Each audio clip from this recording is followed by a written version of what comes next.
Today on Behind the Bloom, RJ and I will be talking about the color purple and the passion I have for this color. We'll talk to an Italian violet grower, make a violet martini, visit a clematis grower in Florida, and arrange clematis as a cut flower, and even talk about passion flowers. Let's develop a passion for purple today on Behind the Bloom with this companion to episode number 306, Purple Passion. Purple is a magical color. It's mystical, and it also represents royalty. My favorite effect of purple is the protection it can offer. So think about that. When you need a little extra protection, when you have house guests or a big deal at work, or even if you're feeling vulnerable, purple flowers bring the magic and the protection. Cal Flowers is a proud sponsor of Life in Bloom and Behind the Bloom podcast, where flowers and wellness go hand in hand. All right, Purple Passion, Jay. I'm excited. I know. Do you feel more powerful? I do. Yes. Purple is a powerful color. And it's also, it's protective, it's passionate, it's magical. I love purple. It's royalty too, right? Correct. This was the first show that we did about a color. Oh, really? Okay. Yeah. So then this kind of started that we were like, well, we should do shows about color. We had done a colorful show. Right. But we hadn't dedicated it to one color. So there's a blue show. There's a pink show coming up. There's an orange one in this season. Season 9, we're doing a white show. Oh, how do you feel about that, Jay? We're going to see. I'm trying to make it really exciting. It's going to be really exciting. But I am going to get to show off my milk glass collection, which I really like. Oh, cool. It's going to give me a great opportunity to talk about white, because here's my whole theory about white. If you're going to do white, do all white. Mm-hmm. Or if you're going to do white and another color, do 50-50. That's your 2 rules. Don't do anything else. When somebody's like, oh, well, I made a dozen red roses and had a baby's breath. It's still 50-50, so I think that's probably okay. And I like baby's breath. I love it. I think it's a wonderful flower. I'm crazy about baby's breath. The thing I notice about the industry from that is that white flowers are more prolific. They don't need as much pesticide. Their bugs don't like them as much. They're easier to grow. They're cheaper because they're not a unique color or anything like that. So people love to grow them. So we have a lot of it. Oh, interesting. People will buy it. Talk about all that in an episode, but yeah. Okay. Neither and there. Before I get all off on purple. So the purple color horoscope is our tip today. So it's the color of royalty. It is also a spiritual color. So it's considered to be like spiritual and mystical. I always notice that Miss Margot wears a lot of purple. Oh, yeah. I think that's interesting. People who like the color purple are generous. It's also considered a magical color. People who like purple will spend more money on items. So like in the furniture business, I learned this when I worked for the Dallas Market Center. A piece of purple furniture is generally more fancy and higher priced because people who like purple will spend more money. Oh, so if somebody likes purple as their color, they'll buy a bigger arrangement in a flower shop, or they'll build a bigger home. Or they'll put more expensive things in their houses. You know, if they want purple carpet, show them expensive purple carpet. Don't show them cheap purple carpet. They're also extremely generous. But something that's interesting about that is they will never cheap out on themselves. Interesting. They will always spoil themselves. So if you're a purple person, you will spoil yourself. The other thing about it is amethyst, which is a purple gem, is considered to be protective. And so wearing purple is important. When I have a big event or something, this is so strange, but I have 3 pair of purple underwear and 3 pair of purple socks. And if I have like a big meeting or something, I will wear my purple underwear and my purple socks. Oh, cool. Because I feel like it's protection. You know, so I feel that's kind of, and, you know, our friend Suzanne has these beautiful amethysts that she wears around her neck for protection. And she was a big traveler and she sold suede internationally. And she would say, our purple suede is more expensive. Just because, and they would sell it to Nike or to Polo or to other people, you know, who were going to use their suede for that. And she said, purple suede is more expensive. And I was like, wow. And interestingly enough, yellow is the most expensive color to create because it's made from saffron. And saffron is the most expensive herb in the world. Purple makes people want to spend more money. It's funny you brought up polo, too. In the episode, you said Ralph Lauren said that black is not as good as purple. I thought that was such a... Right. I went through a period of my time where I wore black all the time. There are still people who say, I loved it when you wore all black. And Oh, those are yeah. in the JTV episodes, you'll see that. I've seen some of those old episodes, Jay, Yeah, and where it's I wear all it's black a and I have totally big different black look. glasses. I still Yeah. want a pair of the big black Morty Seinfeld glasses. Oh, yes. I don't think I would ever wear them on Life in Bloom, but I would wear them in public, Yeah. but I want those. The ones that Kramer, like, knocks on. Yeah. Yeah. Tick, tick, tick. Yeah, I want those. Yeah, That'd be yeah. so great. Yeah. People would tell me, too, that when I wore the black all the time, that they didn't think I was as approachable. And I think that's Oh, very interesting. Huh. I love a black T-shirt in the winter. I get too hot in the summer, so I wear a lot of white in the summer, but I love a black T-shirt. I guess this is gray, but I wear a lot of black, too. Oh, okay. So, It looks black to me, so yeah, I Okay. like black. Yeah, And you yeah. look good in black. You Oh, look good in thanks, black. It thanks. matches your beard and stuff, so that's good. Oh. The bouquet, okay. I love Don Garabaldi. Don Garabaldi was one of the nicest men. He has since passed away. He was just such a gem. Oh. He was always glad to see me. They called his company the House of the Blues because everything that he grew was blue or purple. Cool. These were Italian violets. Now, what's very interesting about that is Italian violets are special because they get a long stem and they have a big blossom and they're fragrant. Now, the violets we have in our yard are really more of like violas, although my neighbor has some fragrant ones over here on the side that bloom in the spring that she brought from somewhere, but they're not Italian because they're not very long. My grandpa always used to grow Italian violets in our greenhouses as well, and there's pictures of those. And not to sell, right? You said he just... Correct. It was just for his own enjoyment? Yes, you could not buy them. He would make up these little bunches. Every morning he'd go out and pick bunches, and they're like the bunches that Don Garibaldi shows in his basket here. Oh, yeah. He would give those away. So we had these friends one time, the Hansons. Aunt Dee, we called her Aunt Dee and Uncle Clyde because they were like our aunts and uncles, but they weren't related to our family. Aunt Dee was so wonderful, and she was very gregarious. She was the first person that I ever knew that had multiple sclerosis, too. So it was very interesting. But she was just always so happy and bubbly, and her husband worked at Hormel with my uncle, and he was kind of a quiet guy, and he had a lot of tattoos. One day, my dad gave one to my Aunt Dee, and she took it home, and she showed it to her husband, and my Uncle Clyde got very angry that my grandpa gave flowers to his wife. We were telling my grandpa about it, and my grandpa said, "That's my dream, is to be killed by a jealous husband at age 77. And I just thought, okay, there you go. That was what my grandpa thought about it. But, and people would come and they would be like, "Can we buy the violets?" And he's like, no, only to give away. I have to like you, and I'm going to give them to you.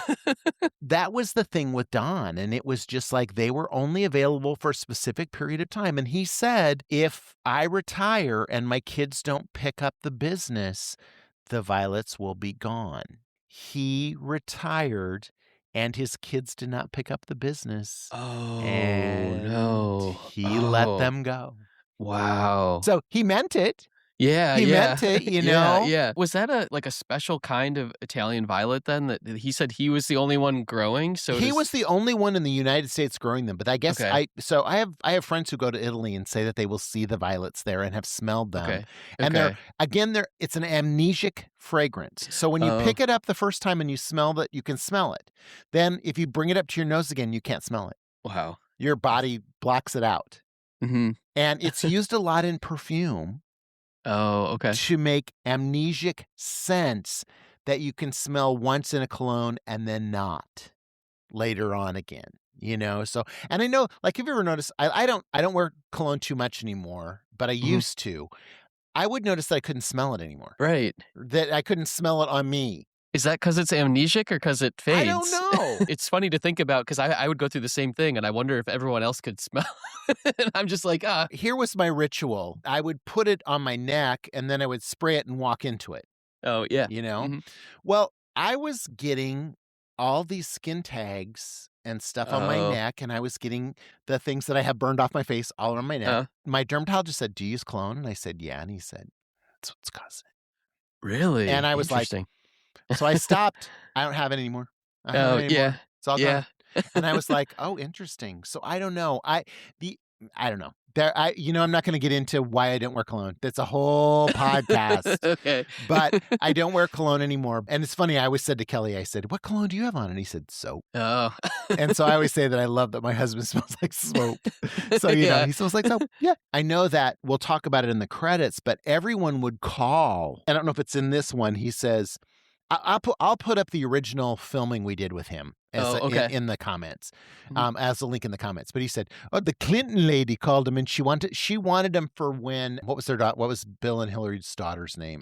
Chelsea. Chelsea. Chelsea Mhm. wanted him for her wedding, but they weren't Oh, blooming at that time of year, and so they were upset that they couldn't have him. But he's like, you have to change the date of the wedding, and they were like, well, we're not changing the date of the wedding. And he's like, well, if you want the violets, you have to, but if you don't want the violets, it's not my problem. But they only bloom for like 6 or 8 weeks, and then they were done for the rest of the year.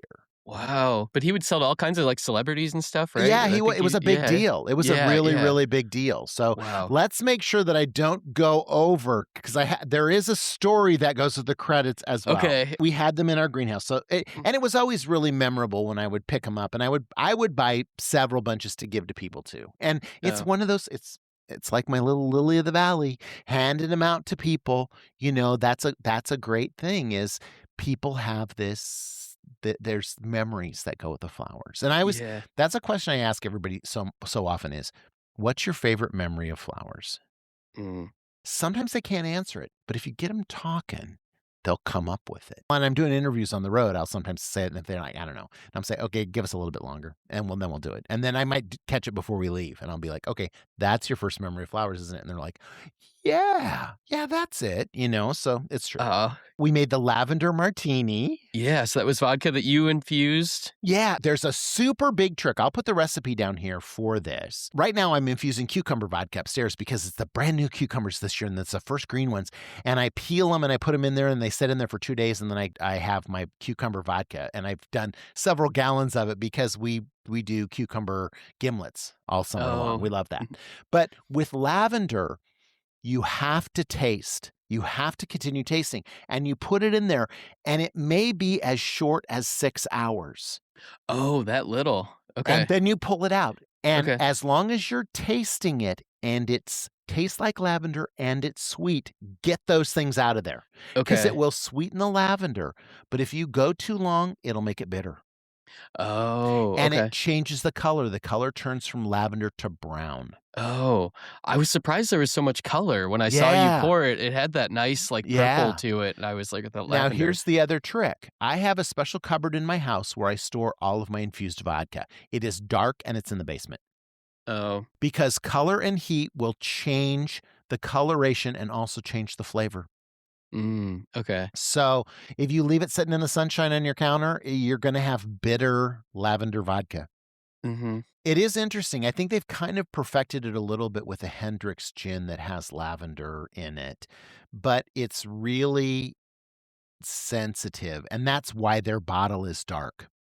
Oh, okay. That's why Right, their right. bottle's dark. So yeah, Cool. that's it. Oh. And then we garnished it with it's a little viola. It's a great drink, and it's fun. Then easy entertaining with flowers? You did these different bouquets? Yeah, so these were color focused, and they were also pickups from Fun with Flowers when we had visited the clematis people. Because the thing that makes me sick about this show is these guys in Florida used to grow clematis as a cut flower. Oh. And it was so beautiful, and it was so long lasting. And during the pandemic, that market kind of dried up, and those are gone now. You can still Oh. cut your clematis in the yard, but they grew them individually on a stake. And Yeah. then they would pull the stake out, and then they would have this nice long stem. You could have long stem clematis that were 38 inches long.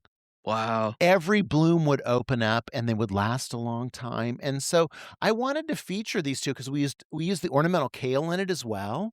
Oh, yeah. And other Mhm. purple flowers. And it was just things that you could create with purple flowers. And I think that we don't think about kale being a flower because Mhm. it's really a foliage. But having those in these arrangements, I think, was really special. True purple flowers are kind of a little bit elusive as well as blue ones are. But like we have allium. We also have that applause rose from Suntory, which is a beautiful purple color. It's super long lasting. Those Moon Series carnations from Suntory are extremely long lasting. There's beautiful purple chrysanthemums from Suntory too. The cool thing about the Suntory products in the Florigene line is that they have bred them, and they had to find a place to genetically splice in the color that they wanted, that purple coloration. So they took out the gene that is botrytis sensitive that makes a flower die quicker. And so Oh. all of the Suntory flowers last longer. And Whoa. that's a really cool thing about them. So I think that that's a really, really emphatic way about thinking about that. If I were to do this show over again, I would have featured them. And they were featured in the topiary episode. All their purple flowers are featured in the topiary episode in the lead off, the premiere for season 8. Season 8, yeah. 801. Yeah. Okay. Yeah. Cool. There were 3 different containers. I think the kale is cool because when you reflex it backwards, it does look like a rose. Yeah, yeah. And I think that that's pretty cool. So yeah. I liked like the 3 different arrangements, just like how they each had their own personality. They're so different. You can go in these 3 different directions, all with similar things, and everything has its own personality. It's fun to see that. I think that that's a good addition for people because, again, I think it speaks to our own desire to be unique and exclusive with what we create. And you can do all sorts of things. You don't, and I don't hear it as much as I used to as when I was dealing in the professional sector more, that people would say, well, I need the flower that Jake used. You don't. You need the same color. Maybe if you want the same feeling, but also if you wanted a different feeling, you'd want a different color and maybe a different flower. Right. I don't think there's anything I've really made that seems like it couldn't be made with a different flower. I don't think it's in this episode, but there's one time where I make a bunch of status look like a little bunch of violets. So if you don't have a bunch of violets, you could use status to make a little bunch. Or you could use little roses, or you could use a few carnations and make it look like a bunch of violets by putting Gaelic leaves around the outside. And it doesn't have to be violets. Now, it's not going to have the fragrance, but it's going to look like it. And if you do it with status, it's going to last longer. So there's all those things. I think it just giving you options is a great way for you to think about what you're going to create for yourself. There was a lady who sent me a letter today that said, I know that you were saying, that just a few flowers will make you feel better. And I went out and cut chive blossoms and put them in a little vase in my bathroom. And she had them by a bottle of lavender soap. Oh. And it was just like, this is so cute. And she said, and you're right. Every time I look at this, I feel happier. I find myself smiling. I feel myself feeling better. And it's chive blossoms. They smell like onions, which is really cool. But I mean, that's your thing. Right. It's just adding a few flowers. And I think it's wonderful. It does make such a difference. And Jay, I do arrangements that Amanda and I leave around the house, and what I've done lately is just we'll cut one flower and put it like in a glass by our sink, which you said the red carnation. Yeah. It just made me think of it. Now whenever I go to the sink and I'm just like putting something in the dishwasher, I look at that flower and it just changes my mood and makes me smile. And I mean, it's wild how just like one little thing like that can just kind of change and make a difference in your day. So Kelly is very much about, like, right now he has an allium that he cut out of the yard and it's on his shaving stand. And I'm just kind of like, he just does that. I don't think to do that, but he does it. And he's like, I cut this little allium outside. I hope that's fine. Of course it's fine. Of course it's fine. Makes you feel happy. And I'm just looking at it, I'm thinking, oh, that allium is so cute in that little vase. It's a jar that had spices in it. And so I just take the labels off, and then those are cute little vases. And so it fits in there perfect.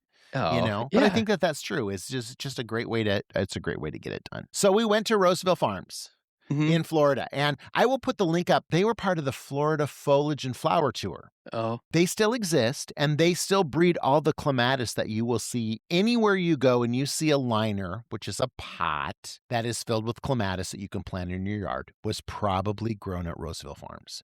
But they no longer do the cut flowers, and I'm just kind of sad that they don't. Oh. This guy was so great because he worked in radio for years. He has the best voice. Yes. The best voice. It was so great. Yeah, so cool. I loved it. And the whole time I was just like, I love how he sounds. We made a bridal bouquet out of clematis at this location in the Florida Foliage Tour. So I'll show you a flower and foliage tour. So I'll put that link down below so you can see, because I was traveling on the road and I was a rep for their company. So I was showing those flowers to everybody all across the country, and people were going crazy. And then after the pandemic, they were gone. And it's just sad because they were so durable. They don't go down. They look really fragile. They will not go down. They will not go down. That's so interesting. Yeah. And they have a very woody stem. You can even bend the stem. It'll still continue to be a flower. It's crazy. Cool. I couldn't believe all the different steps, everything that they had to go through to like prep these. And then they said that like each one was touched 6 to 10 times before it goes out. Yeah. How many times it gets touched? I was so happy that you asked that, because I was like, in my head watching all this stuff, and I was like, wow, there's so much human interaction that needs to happen along the way. when you look at a plant now in a garden center and you see those little clips on it, you know that somebody put them on there. Mm-hmm. That was what they did. I mean, that's part of touching that product and checking it or wrapping it or twisting it or winding them up. All of that stuff has to happen.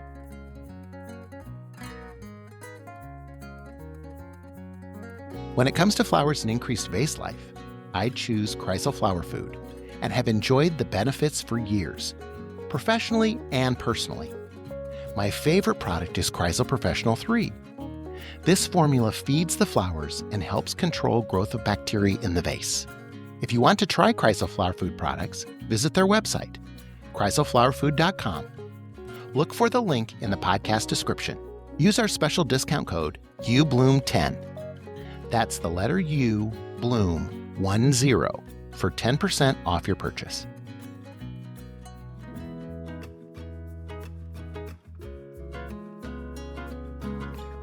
Support the joy of flowers.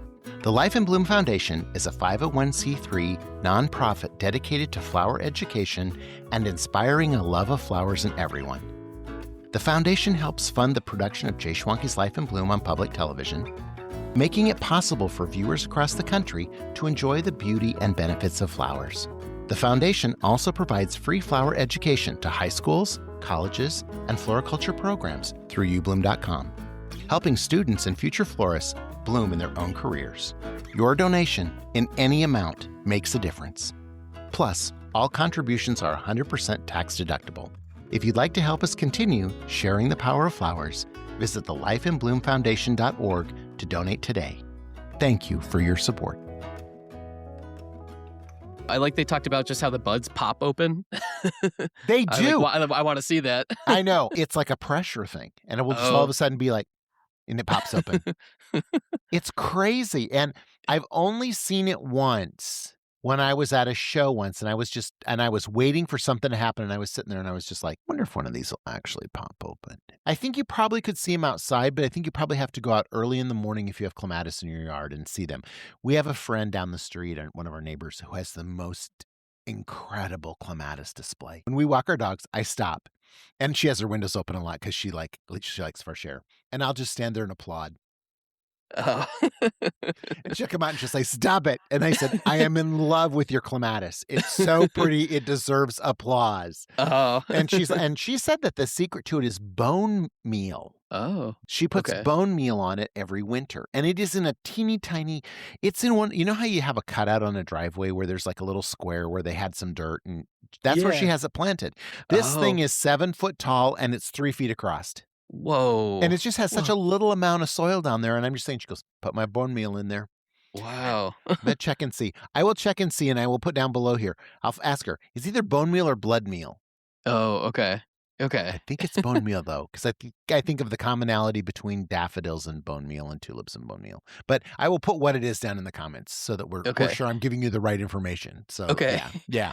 But it's amazing. And then you did your purple centerpieces after that, which was super cool. And that tall cylinder, I thought that was like such an awesome vase. Yeah. I thought it was like an aquarium when you were done. Like you're like looking through this giant tall thing. It's true.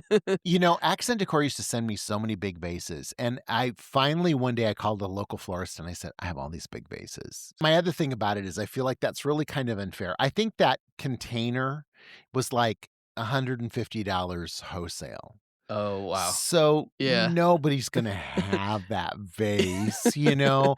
And I felt like it was kind of, I think it's amazing to see, but I think it's not fair because it's like, well, I don't have that. But I mean, an aquarium would be great. They made 2 aquariums that I have, and I've never unboxed them. They're in the warehouse. Oh. Because I wanted to make terrariums in them. Oh, yeah. And I want something big to, like live in there. But I don't want to capture a reptile or something like that. But, but I mean, that's what I feel like. Maybe I will use them in the turtle episode. Oh. And maybe I'll take them with me to Blandford. Because we're doing an episode all about turtles in season 9. Oh, cool. So, and we're going to go to Blandford Nature Center. Maybe I'll plan it all and give it to Blandford as a habitat. Oh, because there you they're go. nature people. They'll take care of that turtle and give the turtle what they need and stuff. I will be lackadaisical about that, and not that I would not be good. But yeah, I love it, Jay. You're coming up with new ideas I know, live on right? It's live on the always true. podcast. We're gonna see this come to Turtle fruition. at Blandford. Yeah, so I do like it though, and that was the cool thing about the clematis. You could have them long like that. Yeah. Just a little bit of water at the bottom, and they don't make the water dirty either. That's the other thing about clematis, because it's a woody stem. Oh, okay. Crazy. Yeah. Such a great, whoever is out there listening, somebody in Amsterdam or something, do the clematis again as a cut flower. And there are clematis that are 12 inches long that you can get as a cut flower, but not 38 inches long like those. Right. And their little blooms are probably like the size of a bottle cap, but those things were, 8 inches across. I mean, they're big. They're fabulous. Passion flower. Mm-hmm. I love this because every year we get a passion flower plant and we'll let it grow on that deck back there, and it'll start to go up in the wisteria and stuff. And it's such a beautiful flower, but it just won't winter over here. Oh, if you're in the South, you can get them to winter over. My friend, Okay. I have a friend down in Mississippi who always had them on his porch, and they would winter over for him. But the thing about them is when you look at that flower, there's always jokes about when Mother Nature created the platypus or the possum, or the camel. Is the same day that they made the passion flower, because that thing was just wild, Yeah. It was Mother so Nature cool. was dropping acid and made the passion flower. Yeah. Yeah. How creative can you get? Yeah. Make something And passion wild like fruit that. is amazing too. And there's so many different colors. My friend Barbara in Mayesh, that used to be Branna Strait, that's Mayesh in San Francisco, now in the new San Francisco Flower Market, has a friend Willie, and Willie is the one who grows passion flower in his backyard and cuts it and brings it in as a cut flower. And so there you can get like peach or pink or white or purple. He grows all different varieties, and you get it as a long vine, and then there's buds, and put it in the arrangement because that bud's going to open up in the arrangement. It's just, cool. I love passion flower in an arrangement. It's just lovely. All right, so then the lilacs. Oh, yeah. I hate this time of year because I have to prune lilacs. But when I prune them, I got to cut them off about a third or 2/3 off the top, but not go onto a stem that's more than 3 inches big, and only do 2/3 of the plant. Don't do all of it. And it's always just, I'm kind of like, but I have a beautiful French lilac in my backyard, and I have a beautiful variegated one in my backyard too, and a pink one, and they all need to be trimmed. Oh. So the secret to lilacs, and this is what everybody says, I cut my lilacs, but then they die, because people cut them and bring them in the house and take off all the leaves. You have to leave the leaves on? Leave the leaves, because the leaves produce photosynthesis, and when they produce photosynthesis, they create suction in the stem for the flower to draw up water. If you take all the leaves off, there's no suction, and the flower will die. Oh, okay. So that's the trick with lilacs. Yeah. Okay. I think they do best in Chrysal Professional 3. That's what I think. I think Chrysal Professional 3 is key. But Chrysal also makes a lilac food, and that is even better. Oh, It is a specific food for lilacs. They only have like 4 or 5 things that they make specific food for, and a lilac is one of them. And it takes a different additive, and I think that that's the secret too. When you buy commercial lilacs in a cut flower bunch, it comes with Chrysal lilac food on it. And those always do very well. And I think but it's leave the leaves.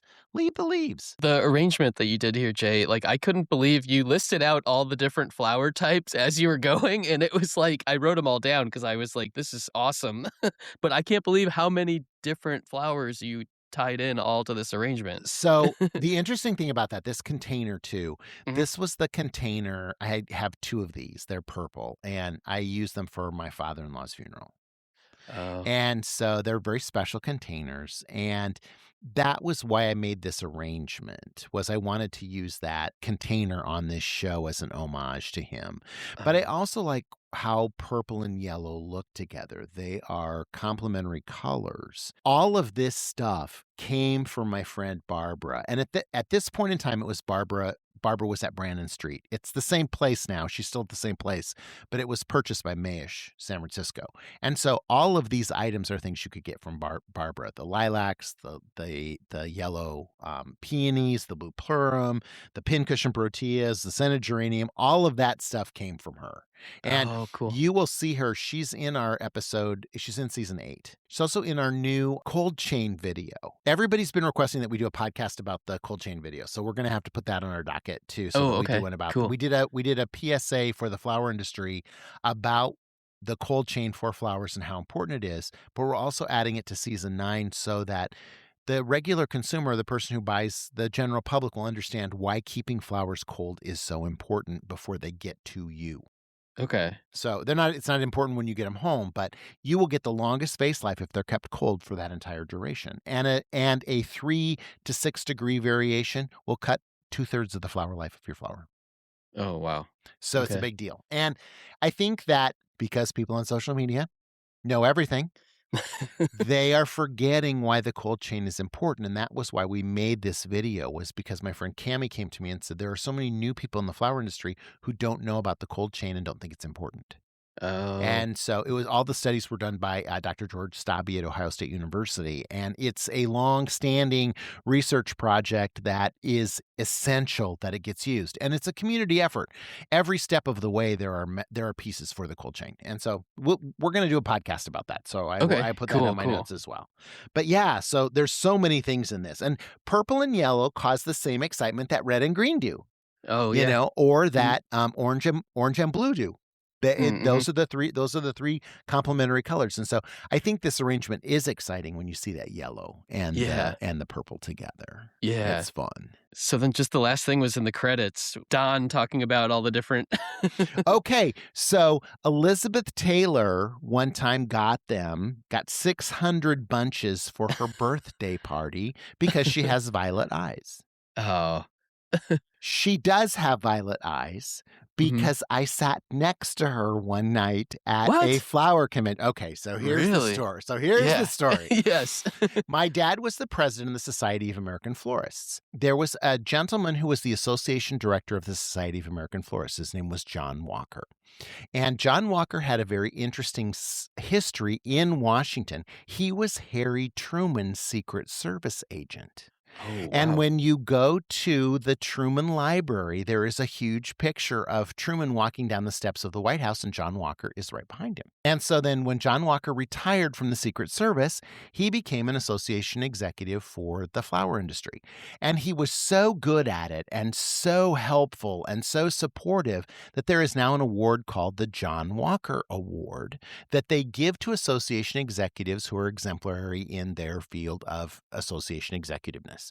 And so this was the night that John Walker had retired, and my father was giving the very first John Walker Award to John Walker. Oh, cool. They had this party. What they wanted to do was they wanted to have these dignitaries at the party, but this is all being held in Washington, D.C. Earl Butz was the director of agriculture, so they had invited him, and they had a VIP table, so him and his wife came. Raymond Burr owned Island Orchids, so that's the guy who was in Ironside and also in the guy who was in Perry Mason, all right? And so and he was gay, and him and his partner owned Island Orchids, but nobody knew that at the time. Everybody just thought that he was, that he was Perry Mason. And so he came and he was there with his partner. And then Miss Teenage America was there. And Miss Teenage America, Duncan, her last name was Duncan. And she was from Hawaii. And her talent for Miss Teenage America was Ikebana flower design. Oh, and cool. she won Miss Teenage America. So then my dad was like, well, my son, I was 17 at the time, and he said, you can be her escort. That would be great. And you can sit at the VIP table because your mom and I are going to be at the big diocese in the front. Miss Teenage America can never be escorted by anyone. No? She goes with her mother. Oh, and so her mother came with her. And then John Walker for years shared his office with Senator Warner. Okay. Oh, okay. And Senator Warner and John Walker were best friends. And Senator Warner was married to Elizabeth Taylor. Oh, so okay. they were invited at the VIP table. And then there was a program called AFMC, okay, American Florist Marketing Council, and they had a jingle that they produced. And when they produced that jingle, they asked Dionne Warwick to sing the jingle. So they invited her. She came without an escort, so I was her escort. Dionne Warwick? Yeah. So I was sitting there that night with Dionne Warwick on one side of me and Elizabeth Taylor on the other side of me. And you're 17? I'm 17. Miss Teenage America, Raymond Byrne, his husband, and or his partner at the time, the partner in Orchids with him. So it wasn't like that then. And Earl Butz and his wife. Elizabeth Taylor really, truly does have violet eyes. Really? Her Cool. eyes are mesmerizing. Wow. And that was when she was big. So Mhm. she was heavier then when she was married to Senator Warner. Uh, So then, mhm. so this was my favorite thing is, Mhm. Dionne Warwick's sitting there. She says to me, she said, "Kid, do you know how to dance?" And I said, "Well, sort of." And she said, "Well, we're going to dance all night." And we danced all night. No way, And Jay. That is just so the cool. the other thing that's very funny to me was that she smoked. And Oh, that yeah. was when you smoked. And she smoked all night. Yeah. And I just remember that Dionne Warwick smells like smoke. I mean, except that she was lovely. She was Right. absolutely lovely, Okay. and we had a wonderful time, and we did dance all night, and it was just really fun. And it's a very, very vivid memory for that weird thing that Yeah. happened one night in Washington, D.C. one time that involved Elizabeth Taylor. The other thing I will say about this, too, is John Walker's wife, Nancy. She reminds me of like the bailiffs on Night Court. She had this real gravelly voice. Kind of like, Selma Diamond. She was really short. She had dyed red hair and she wore a lot of makeup. And that was when women wore these like plunging necklines, and she'd even powdered like her chest. She looked white when you looked at her, I mean, very like cloud white, and she drank scotch. Yeah. And so I was always like, and she was like, "Hey kid, go over to Jay, go get me another scotch at the bar." And I would go get a scotch at the bar and bring back to her. And I was 17, and that was okay. That was crazy, right? I'm getting a scotch from Miss Walker and bring it back to her. And I said, "What do you like about that?" And she said, "Well, it's acquired taste." And I was like, "Okay." And she goes, "Here, you want to try it?" And I was like, "Sure." And I was just like, I am a huge scotch drinker. I love scotch, and I thank Nancy Walker for making that happen. And isn't it funny too that her name is Nancy Walker, because she wasn't like the Nancy Walker, because there's also a movie star named Nancy Walker, but she was John Walker's wife, Nancy. I loved her. She was wonderful. She was amazing. And so then later on, we ran into him one time, and she was just, and I was older, and I was like, she came, I just brought 2 scotches. And she was like, "What was this?" I said, "We're going to drink scotch together because you're the person who introduced me to it." She was like, "Let's go." So, I mean, it was great. But so, I mean, that was what happened when you're raised by a family who's infamous in the flower industry. I mean, my parents were, my dad testified to Congress and, about for the Andean Trade Agreement, and all those people that was just part of our world. That was part of our world, and going to those conventions and knowing, and that's why I know so many people, I think, and it is interesting now because so many of the people I know are gone. Oh. Their memories live on, and that's a wonderful thing. But yeah. That's a wild story. That's Elizabeth Taylor's story. Yeah. Oh, Elizabeth Taylor, she wanted 600 violets. Of course she did. Absolutely. That's what she wanted. It's perfect. All right. Thanks. All right. Thanks, Jay.